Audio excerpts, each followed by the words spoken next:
and Assalamualaikum. My name is Noizati Binti Muhammad Haris. For today's news, we take a closer look at how the COVID-19 pandemic has impacted Malaysian economy, particularly in the foreign sector. Malaysia is not an exception to the substantial impact of the COVID-19 pandemic on the global economies. Malaysia's foreign sector has encountered unparalleled obstacles amid the pandemic, as it is an open economy with strong ties to international trade, tourism, and foreign investment. The pandemic exposed problems in Malaysia's reliance on global supply system, disruption in the manufacturing and logistics sector, along with movement limitation, underscore the need for increased self-reliance and supplier diversity.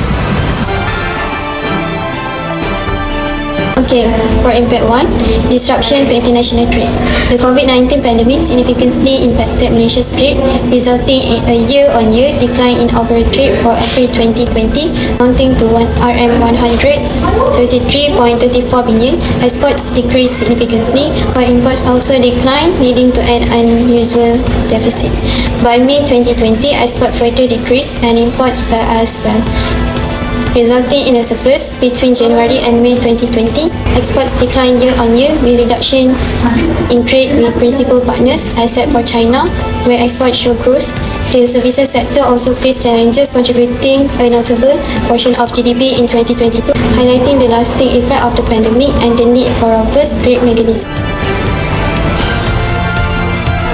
The Malaysian ringgit reached an all-time low compared to the US dollar in November 2022. As this extraordinary Federal Reserve rate hike cycle continued, uncertainty about monetary policy through the central banks was rampant for much of the new year, forcing additional volatility into the pair. The USD Malaysian ringgit exchange rate rose roughly 5% from February through May 2023. The fluctuation of the USD Malaysia Ringgit exchange rate was so wide in 2022. Starting the year at 4.20, the USD soared to decade highs with the Federal Reserve extraordinary quick rate hikes, pushing USD Malaysia Ringgit beyond 4.70 in November. Short-lived, it fell down to 4.19 at the end of January, before recovering to 4.50 in March. So, on impact 3, Malaysia faced declining in foreign direct investment (FDI), where during the COVID-19 pandemic, Malaysia foreign direct investment dropped sharply due to lockdowns, global supply disruption, and economic uncertainty, with inflow falling from RM75.4 billion in 2022 to RM40.4 billion in 2023. While this aligned with pre-pandemic level, it reflects challenges in maintaining investor confidence amid growing competition from regional players like Vietnam and Thailand. Malaysia dropped to 34 in the 2023 IMD World Competitiveness Ranking, highlights issue in business and government efficiency. To remain competitive, strategic reform are needed, focusing on R&D, reducing administrative barriers, and improving regulatory framework.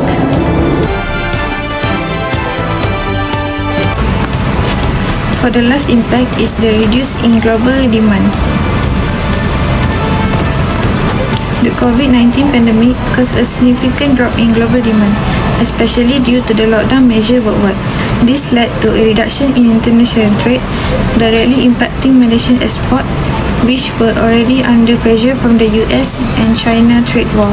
As the global economy slowed, demand for Malaysian goods, especially energy products like LNG and crude petroleum, fell.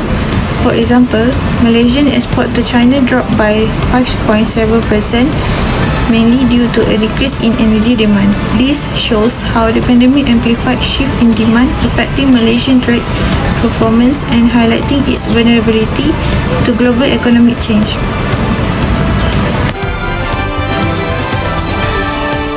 Okay, we move on to the strategy to solve impact 1, strengthen regional trade agreements.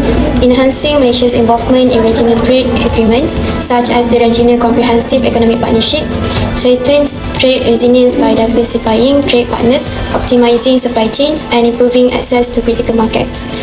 RCEP is expected to contribute positively to Malaysia's GDP, with exports and imports projected to grow significantly. while intra-Asian trade constitutes a large portion of the region's total trade. RCEP trade represents a smaller share, suggesting that greater engagement in RTA offers significant opportunities to streamline trade and bolster global networks. For this problem, Malaysia's central bank will intervene in the foreign exchange market to stabilize the ringgit currency, citing what they call excessive recent losses. Bank Negara Malaysia said the ringgit's decline was not reflecting economic fundamentals and recent volatility was also disproportionately higher compared with historical movements. Clarity over the interest rate decision of the US Federal Reserve and more stimulus measures in China, Malaysia's largest trading partner, could also support the ringgit. So, let's jump into the strategy to solve the impact above, which enhancing industrial competitiveness and attracting high-quality foreign direct investment. According to MIDA CEO, Arham Abdul Rahman, Malaysia is actively attracting quality investment in primary, manufacturing and service sector, focusing on capital-intensive and high-tech industry like E&E, medical device and chemical product to boost competitiveness. Initiatives such as the Intervention Fund and Smart Automation Grant (SAG) support automation and digitization for local suppliers, while programs like the Principal Hub and My Digital establish Malaysia as a digital hub. This effort aims to sustain FDI flow, drive innovation, diversify the economy, and create jobs, aligning with Industrial 4.0 and Sustainable Development Goals.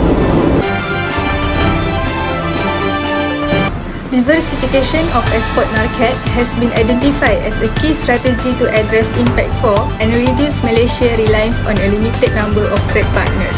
Studies have shown that export diversification positively impacts economic stability and long-term growth. Malaysia has already taken steps in this direction. For instance, the Johor-Singapore Special Economic Zone focuses on advanced industries such as artificial intelligence and quantum technology, creating new export opportunities. In addition, Malaysia's successful entry into China's durian market highlights the potential of non-traditional exports in global markets. This effort demonstrates how diversification can help safeguard Malaysia's economy and promote sustainable growth in the face of global challenges. In summary, the COVID-19 pandemic has greatly impacted Malaysia's foreign trade, exposing weaknesses in global supply chains and foreign investment. However, by strengthening trade agreement, stabilizing the ringgit, attracting quality investment and diversifying export, Malaysia can build resilience and prepare for future challenges. This effort will not only address current issues but also ensure long-term growth and competitiveness in the global market.